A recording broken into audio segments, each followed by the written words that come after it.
4 দিন ধরে ভয়াবহ আগুনে জ্বলছে জাপানের এহিমে প্রদেশের ইমাবারি শহর। স্থানীয় সময় রোববার থেকে শুরু হওয়া দাবানল ছড়িয়ে পড়েছে বিস্তীর্ণ অঞ্চলে, পুড়ে গেছে বহু ঘরবাড়ি। হেলিকপ্টার দিয়ে পানি ফেলা হলেও কমছে না আগুনের তীব্রতা। কয়েক হাজার মানুষকে নিরাপদ আশ্রয়ে সরিয়ে নেওয়া হয়েছে।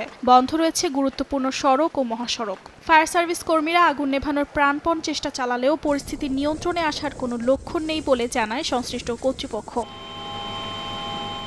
এহিমের পাশাপাশি ওকায়ামা প্রদেশেও আরেকটি দাবানল 423 হেক্টর এলাকা জুড়ে ছড়িয়ে পড়েছে। এরই মধ্যে কয়েকটি ভবন ক্ষতিগ্রস্ত হয়েছে, যেখানকার প্রায় 2000 বাসিন্দাকে নিরাপত্তার খাতিরে সরিয়ে নেওয়া হয়। বিশেষজ্ঞদের মতে শুষ্ক আবহাওয়া ও প্রবল বাতাসের কারণে আগুন দ্রুত ছড়িয়ে পড়েছে, যা পরিস্থিতিকে আরও জটিল করে তুলেছে।